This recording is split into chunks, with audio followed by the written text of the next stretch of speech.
Hi and welcome. I'm Steve Martorano, and this is the Behavioral Corner. You're invited to hang with us as we discuss the ways we live today, the choices we make, the things we do, and how they affect our health and well-being. So you're on the corner, the Behavioral Corner. Please hang around a while. Hi, everybody. Welcome to the Behavioral Corner. Me again, Steve Martorano. Hanging on the corner. You know how it works when we set up shop here. Our conceit is that we're just running into people who are really interesting and have a lot to say about everything because, well, that's our mandate. We feel our mandate is we're a podcast about everything because that's what affects our behavioral health. So we've talked to lots of different people in lots of walks of life about stuff like that affects our spiritual, mental, and physical well-being. It's all made possible by our underwriting partners, Retreat Behavioral Health, and you'll hear more about those fine people later on in the program. So here's what we wanted to do. The light bulb comes on, and my colleague says to me, why don't you talk to this guy? He's in public relations. And I'm thinking, public relations, really? Wait a minute. They're persuaders. They persuade people. Let's talk about the art of persuasion. And fortunately, I didn't go where I normally might. And I would have gotten great information had I gone to a clinician or a psychologist or somebody studying what motivates people to get good stuff. But I thought, there's somebody even closer to the ground than those guys. And that's a public relations expert, a guy who does this for a living. In fact, that's who Jim DeLorenzo is. And he is our guest here on the program. Jim, thanks for joining us on the corner. Thank you for inviting me to join you on the corner. I really appreciate it. Do you also think of yourself as a persuasion expert? I do. I never really put it into those words until we started talking. But over the last week or so, I've been thinking about that. Yes, I am a persuader. I try to be a gentle or a subtle persuader. I try not to hammer anybody over the head about it, but I do recognize that persuasion is part of my makeup. Yeah. If you wouldn't be able to make a living, and you have for decades in this field, unless you had the skills and the understanding that what you're trying to do is convince someone of something that, in your view, they should know about. So let's begin right there because we're going to get into the weeds on some of the techniques and how this works in the context of public relations, so that we can relate it to our everyday lives and maybe wind up making better decisions about our health, mentally and physically, through the art of persuasion. So we agree about persuasion. How is it different, or is it, from manipulation? Manipulation, I'm going to go back to something I once said. It's a shrewd thing. It's going to be a kind of a cruel thing. And I think manipulation is more of a bad thing. I think manipulation in any form is dangerous, and I try never to be involved with anything that is manipulative. I've had people manipulate me, and I've come to realize when that's happening, I have a gut reaction, and I turn away. I turn away from that person. I turn away from that message. For me, manipulation is cruel and a really negative thing. And a lot of times it's coercive, right? I mean, it's exactly. Yeah. And I think we were talking before the show about the various messaging and delivery of the message during the COVID-19 pandemic. And I think there was a certain amount of persuasion that didn't get done. And I think there was a lot of manipulation that did get done. And I think we see very clearly the difference between persuasion and manipulation in the whole, everything that happened in 2020 and in 2021, going into 2022, as far as what to do, how to react, how to live your life, how to make sure you don't get COVID-19, how to make sure you stay away from the pandemic, how you can protect yourself. There was a lot of manipulation there. There wasn't a whole lot of persuasion. And I think a lot of people, good, bad, or indifferent, a lot of people began to recognize that. And that was a big public relations problem that I'm just glad that I was not involved in any of that. Right. I felt as I watched it each day unfold, I could see things that I would never do, Right. and I could see things that I was taught never to do, or I was shown never to do, that were being done on a regular, hourly, minute by minute basis. Yeah, just now occurs to me that someone in your field watching that process play out, and the pandemic is a great example of not the failure of persuasion, because at the end of the day, it more or less prevailed, Right. but it was a struggle. And I can imagine someone like you sitting around going, "Oh my God, why would they stand up and say things like that? That even if that's true, there's a better way to say it, and all of that." So And during that period, Steve, we the networks and the cable news systems and all the different channels really filled up a lot of airtime with a lot of talk and a lot of panel discussions and a lot of expert resources. And there were a lot of press conferences, and they were covering these press conferences live. And as I sat there and I thought back to a conversation I had with a reporter from the Inquirer like 40 years ago, where I said there ought to be a 24-hour a day press conference channel. That's what those things turned into for many months, was a 24-hour press conference channel where we were talking about the pandemic, we were talking about George Floyd, we were talking about the election. All these things were going on 24/7, and there was really no analysis. There was an attempt to do on the spot analysis while it was going on, but there was no post game show, if you will. well, and the press conference construct is a push-pull thing. Right. Any press conference about any topic is someone gets up and says what the position is, the official position, and everybody in the room job is to push back on it. Not to Right. attack it, but to push back on it by asking questions and everything. When you've got a public health crisis as enormous as the pandemic was, that's a luxury we should not have, we didn't have time to fool around with. That's right. And we can see the results of that, and by the way, there's nothing new about it. I did research on it. I couldn't figure out why the argument for wearing masks was unpersuasive in the beginning. And it turns out that in the 1918 pandemic, this leagues sprung up on the West Right. Coast, anti-mask leagues. So that was a tough sell. And it was purely a function of what we're talking about, getting out in front of an issue with a clear message and then persuading people that you were giving them the right information. Let's talk about, in your role as a professional in this business, what you consider like the kind of bedrock fundamental skills someone like you needs, or anyone needs, to persuade somebody else of something. Well, I always start with the story.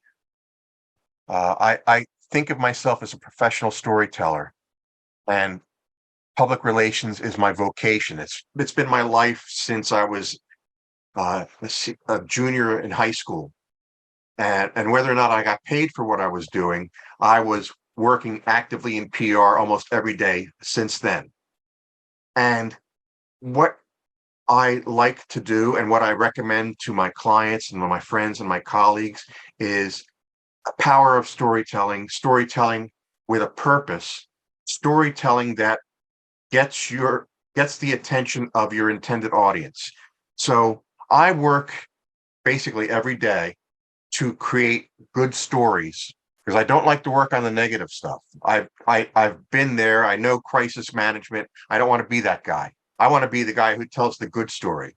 So I work with entrepreneurs and startup companies and small businesses and sports and entertainment properties and new tech products. So I like the things that are new, different, good stories. And I feel like if I can tell those good stories to people, and I can find the right audience for that story, I can help my clients get their story told in a positive way that earns them the attention and the business that they're looking for. So whether it's selling tickets to the Fan Expo, Philadelphia, Comic Con, Fan Fest, and getting people to come in the doors of the convention center for 2 or 3 days over a weekend, or it's selling tickets to a rugby tournament in Chester at the Union Stadium in Chester, where people in this area don't really seem to know a lot about rugby, but there's pockets of rugby people out there who all of a sudden like, yeah, this is great. You should all come out. And then new technologies or new businesses. I'm working with a client right now that is a tech startup in the automotive industry, and they're facing a lot of headwinds because there are a lot of people who get a lot of attention, whether it be a Carvana or a Vroom or a CarMax or all these other We Buy Any Car and things like that, that my client is trying to do something different in that space. And they've got some success stories to tell, but how do you tell that story to a receptive audience? So I will go out and I will craft the story. I will craft the message, working one-on-one with my client. And then I will determine what's the best audience we can go to for this. Is it an investor community? Is it a consumer focus? Is it a B2B play? So I try to find the right audience to tell that story to. And I continually refine the story and find new storylines within that process. So I embed myself with my client so that I can see what their business is like on a daily basis. Yeah. And I can respond to things that I think, hey, we should probably do something about this. I think there's a story here. I couldn't be more delighted to hear you say everything begins with the story. I've been saying that for years to anybody that wants to listen. And I don't mean, you're supposed to write it, but every single thing, every transaction you can imagine begins with somebody telling somebody else a story. And to the extent the story resonates with them, then you will get the kind of response that you'd hope, right? You come home late one night and your wife says, "Where have you been?" Then you better have a good story. Or you're going to have a bad result. I haven't looked at it that way before, but you're right. No, I mean, everything is about what's my view is the most successful salespeople, no matter what you're selling, are guys that can tell a good story. Right. A good story. But and the other thing that you said that struck me as critical is that you get whatever message you're delivering in front of the right people. Otherwise, you're really going to be banging your head against the wall. Exactly. I mean, if you have a great story to tell and you tell it to the wrong audience, it's going to go over. It's like a comedian. You have to be able to read the room. I read the room for my clients by looking at, say, what they're doing.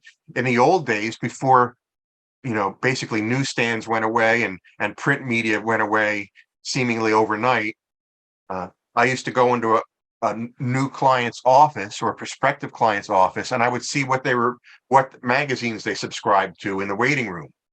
Was the CEO have a subscription to this magazine, or does the CFO have a subscription to this magazine, or what magazines are they putting in their lobby so that their visitors can look at?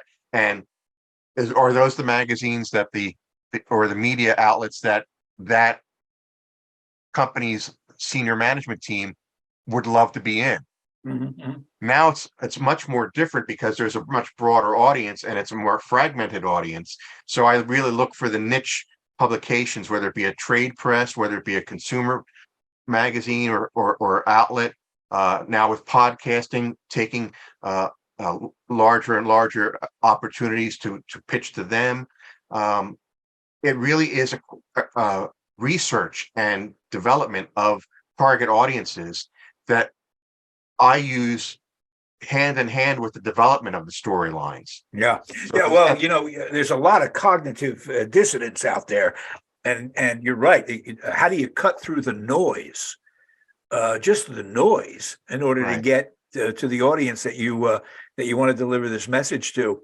Now, and we're talking to a public relations specialist. I don't need to tell you that for a very long period of time, a guy in your field the derogatory term, not the sort of earthy term was, oh, the guy's a flack. Right. He's here to sell some story that I don't care about, but that's the story he's trying to tell. And when you hear, yeah, go ahead. And it's interesting because I have certainly heard that term, and I've certainly know people who've used it and said it. But when you think about it, flack was the guy you put in front of the soldiers to take the incoming fire, so that you were protected in the back. You were running flak for that person. It wasn't so much we were throwing stuff out there. Yeah. It was you were going out there to protect the people that you were fronting for. Absolutely. And you mentioned that there's, all public relations, although it employs the art of persuasion across the board, is not the same. I mean, crisis management that you talked about briefly a second ago is way different than taking on a client with a new product, let's say, or whatever. And, you think it's a valuable story to tell, and you present that story. So there are different forms of public relations. We are basically here trying to figure out how we can use the techniques employed by someone like you on a personal level to change our behavior that is not helping us. We make lots of decisions that are beneficial to our behavioral health, and many more that are not. I read somewhere that persuasion fosters cooperation. Do you agree with that? I do, and I think persuasion takes one of the things that I've really evolved into and realized over the last several years, especially, was I would often talk about making the story that I'm telling top of mind. And that's great if you're a very cold and analytical person. But I've been working towards this all my career, and I was doing some of these things before I even realized it. It's much more important to be top of heart, because if you can be top of heart, if you can tell a story that affects people's hearts, you'll get the top of mind. You'll get the heart first, is where the story can really resonate, story that you're telling. And then you can persuade people in a very compelling way that, this is a good story. I like this. I want to work with this person. I want to know this person. I want to do business with this person. So you believe an emotional appeal yes. is more persuasive than starting off with a intellectual appeal? Absolutely. Because intellectually, we like facts, figures, numbers, and sometimes, especially with startup companies, they don't have those numbers yet. They probably won't have them for several years. So what's a good story when you're a startup company? Why did you start the business? That's a good story. We can find people who will be interested in that. What's your background? Why did you get into this? I was a car dealer for 30 years, and had people coming into me constantly saying, I had this problem. What would you do? What would you do? And instead of, continuing to do this in a dealership model, why don't I start offering advice to people that can help them make their own decisions? Well, it's easy to see how in a one-to-one relationship, persuasion beginning at an emotional level would resonate quicker than persuading someone through a facts and figure-based argument. Because while those facts and figures may be accurate and compelling, how do they connect to me? So, they look at the facts and figures and the intellectual message behind the persuasive argument. But if it doesn't relate to them, who cares? Right. So well, you mentioned something in passing just there, one-to-one. In the age when I started working with internet companies and internet properties and the web back in the beginning of 1997, when people were still very skeptical and afraid and kind of, I hesitate to use the word, but ignorant of what the web could do. And we certainly didn't see some of the things that we're doing now in 1997 when I started that part of my business. But the one-to-one connection is where everything is taking place now. You and I are talking one-to-one right now through technology, but we're hoping to reach somebody that's going to listen to the podcast one-to-one. It's going to be an individual listener. It's not going to be a group of people in a room. Well, that's what's changed about PR, and some people still don't see that yet, believe it or not. So when Yeah. you're talking about the intellectual properties, yes, we'll get to that. But because I'm dealing one-to-one, I'm dealing one-to-one with my client, and then I'm taking that one-to-one relationship from my client to an audience. And that's what social media enables us to do. That's what the internet enables us to do. We hope that at some point in the not too distant future, that's what AI will help us do. These are all tools and techniques that are all constantly evolving, but the storyline, the story, the principle of telling a good story has never changed across all those technologies that we've used all these years. Yeah. Yeah. No one ever thinks of themselves as part of a group. I mean, as typical of a group. And then you look at your life and your decisions you make, and somebody will show you a survey that says a lot of people do this the same as you do, and you sort of recoil from that. That message will Right. never work. You've got to get it on a one-to-one basis. We're talking to Jim DeLorenzo. He spent a career in public relations, so he knows a little bit more than a little bit about the art of persuasion, and that's what we're talking to Jim about in a public health context, because I'm of the opinion, Jim agrees, I think, that if we get better at the art of persuasion, we might wind up being able to improve I know we could improve our lives. And I want to take a look at the history of smoking in this country, because I think it is one of the great examples of how persuasion was the only way to change millions of people's attitudes about something that they were doing routinely and enjoying, and that's smoking. Give us your thumbnail sketch of how did we utterly turn around the notion of cigarettes being sexy and manly and cool to the public health problems associated with it. Persuasion did that, right? Yes, absolutely. And I think part of the persuasion, especially beginning in the 1960s, when I was just a child, infant in some ways too, you and doing some research and looking at the history of it, as I have in past times, it started with articles in mass media, like the Saturday Evening Post was still a weekly with a multi-million people buying it every week, were subscribing to it. Time was still a big magazine. Reader's Digest was very big.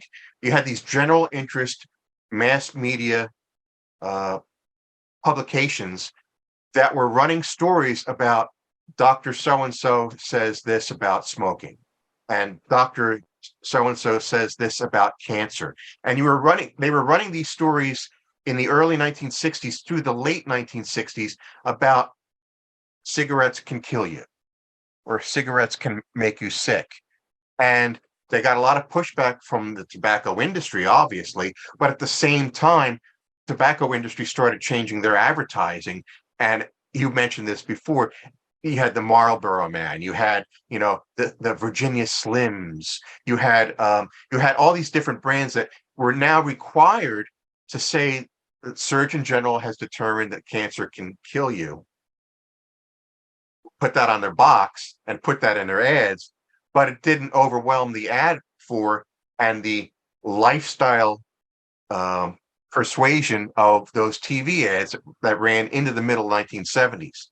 So then the next wave of that is the TV ads, that the public service announcements that were done by people who were in the public eye, who either smoked all their lives and were suddenly found out that they were dying of cancer, or had smoked all their lives and quit and saw the positive health benefits of that. So, and I know this is kind of a really old reference, but William Tallman played Warren Berger, the district attorney on the old Perry Mason show with Raymond Burr. And he was dying of lung cancer, and he had smoked all his life. And he had a very rugged look about him. He had a very odd look about him. But he recorded public service announcements before he died, talking about cigarettes had killed him. You're seeing this because I'm dead now, but the cigarettes killed me. And then in the middle 70s, Yul Brynner, who was a superstar in westerns and in musicals and in dramas, and was in The Magnificent Seven. He was in The King and I. He was in Westworld. He did all these big things, and he was a big name. And all of a sudden, he's on screen and he's withering away. And he says, "I smoked all my life, and I'm about to die." And they ran those ads selectively.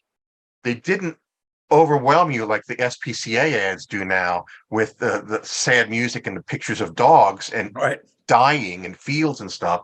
But they used that ad would run at selected hours and selected times on selected stations, and it had a lot of impact. So you started with the mass media in print, then you took it to the mass media in TV, and then you started doing things on radio. And then the next iteration of that was in the 80s, where they started saying, we shouldn't have people smoking on screens. We shouldn't have people in the movies smoking. And Hollywood kind of took the ball and ran with it in one of the last times that they've probably ever been unified on any messaging. And they said, yeah, you're right. We're not going to put smoking in our movies anymore, especially if they're modern day movies.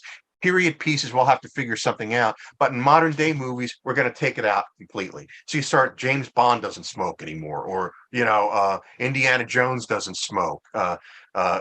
In Superman the movie, Lois Lane smokes like a chimney, and Superman says, your lungs are still clean. That's because you can see her lungs. Yeah. Right. Superman never smoked. That's for sure. But so you're right. It was like really pushing a rock up a hill, because again, they couldn't outlaw cigarettes. They were a legal product. They knew it was a health hazard. I mean the society. And as they pushed that rock up the hill, if you're old enough to know what the situation was 50 years ago or 30 years ago to what it is today, smoking, while it still goes on and still causes problems for the people who smoke, is now more or less not socially appropriate. Right. Smokers have been shunned, and there's good and bad things about that too. But I can remember when I was in high school, in the late 70s, my Catholic high school had a smoking circle outside. And at lunchtime, the girls would ask you if they could borrow their jackets, because they were going to go out and smoke, in February out of the smoking circle, and then come back before class started. And you had places like that. People did that in high school. People did that in college. I mean, it was something that everybody did. Well, nothing illustrates the trap of people who are addicted to nicotine or smoking than seeing them have to step out of a restaurant or during a break at work, and 4 or 5 are huddled in whatever outdoor area they can get. And as you look at that, the impact on that for most people is, wow, look at those poor bastards. Right. It used to look cool. Yeah. Especially when you were in high school and you're impressionable. Mm-hmm. And then it became, that's a shame. Look at them out there. That's a shame, right? Yeah. So I just point out the sea change in the attitude towards smoking is one of the great examples of the art of persuasion.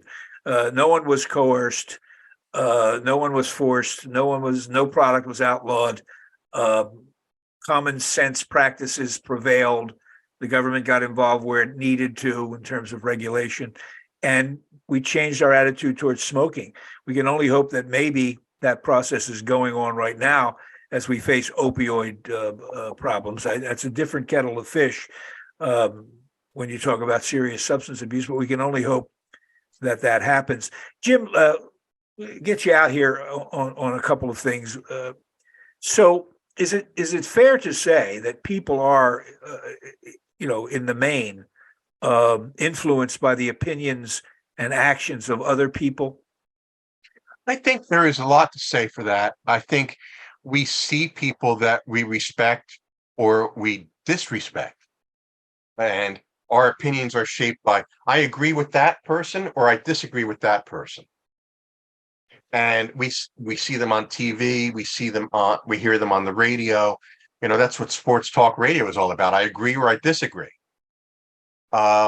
So we hear people talking, we hear what they're saying, and what we agree with, we try to express our agreement. What we disagree with, we express our disagreement. But it's all part of that persuasion of, and the persuasion can be emulating a behavior, it can be avoiding a behavior, or changing a behavior. So, I'm inclined to do a lot more online than I was even 5 years ago. Is that a persuaded behavior, or is that an adopted behavior? It's something that's a little bit of both, because I've seen how it works now, and I say, okay, I'm going to do Zoom calls today. I'm not going to go out on the road, or I'm going to do this. And I know people are, look at what we're doing right now. 3 years ago, nobody knew we were going to be doing this. And how quickly was the adoption of Zoom and video conferencing over the course of the year of 2020, from being something that hardly anybody did in March of 2020 to almost every business person and every professional in America was doing it by September of 2020. Yeah, it's a great point. I mean, the other thing to keep in mind, I would anyway, with regard to the art of persuasion, is if an idea is sound and beneficial, people will listen to it. Right. The majority of people will listen to it, and because it resonates in their heart. Yes, it resonates in their spirit, in their souls, if you will. There's a story that touches them, or there's a story that influences them, persuades them, but it really is an emotional reaction to stories, which is where the AI boom is suspect to me, because it's not written with heart, it's not written with passion, it's not written with emotion. It's just taking words and phrases. Well, once we talked about the basics of persuasion, and right at the top of some of the lists I've seen is who's making the pitch, who's the communicator. If it's a machine, that's a whole different reaction you're going to get than if it's a human being. Jim DeLorenzo, thanks so much, Jim. So if you want to persuade somebody to do something, if I understand what you're saying here, make it personal. Make it personal. And have a good story. One of the things that's going on right now is everybody has their own truth. Well, basically, what is that truth? It's the story that you have, whether it's genuine or authentic or not. When people say I'm sharing my truth, basically you're sharing your story, and it's either a good story or it's a bad story, but it's a story that will persuade people or dissuade people. Jim, the next time we have you on, I'll give you a heads up. Hope you come, by the way. You're invited anytime, but I want to get into whether or not strong persuasive skills we've talked about, how they can convince somebody of something, but can they change somebody's mind about something? That's what I want to talk about next. We did it with smoking. Maybe we can do it with a lot of other things. I would love to. I think that we have common ground here that we can discuss. So before we go, what's all that stuff behind you? At the beginning of the pandemic, I saw all these people using Zoom and video chat on the networks, and I was fascinated by people's background images. And I've always had this stuff behind me in my home office. And then I began to realize, well, if I organize it a little bit better, it'll make a great backdrop when I do these things. So I basically got things that represent various parts of my career and my life behind me here, whether it be my fandom of Star Trek, and then my work with people who are on Star Trek. I've arranged interviews for Shatner and others. Whether it be my love of baseball and the Phillies in particular, whether it be my love and affection for comic books and the people that I've worked with in the comic book industry over the years. Tennis, I work with people in pro tennis, so I have some tennis things up there. I have some things that relate to my career at Villanova, my career at US Interactive, my career with professional tennis, and then other client interactions I've had in the last almost 25 years now, that I've had my own business and I've had all these different people. So when I get something from a client, it goes down to the wall of fame back there. It looks a great backdrop. It caught my eye instantly. Well, Jim DeLorenzo, live long and prosper. Try to give You you too, Steve. try to give you the Spock deal. I'm a Spock guy myself. Thanks for joining us. An open invitation to come back. I love this topic. There's a lot more ground to cover. Thank you guys I would for be your glad to come time. Yeah, appreciate it. Thank you guys for your time. And you know the deal here. You like us and you say so. And we love a review. Write a review on I guess it's the iTunes page. You can write a review, and you know we like good news, but we'll listen to anything you have to say. It's the Behavioral Corner, and we'll catch you next time. Thanks. Take care. Retreat Behavioral Health has proudly been serving the community for over 10 years. Here at Retreat, we believe in the power of connection and quality care. We offer comprehensive, holistic, and compassionate treatment from industry-leading experts. Call 855-802-6600 or visit us at www.retreatbehavioralhealth.com to begin your journey today.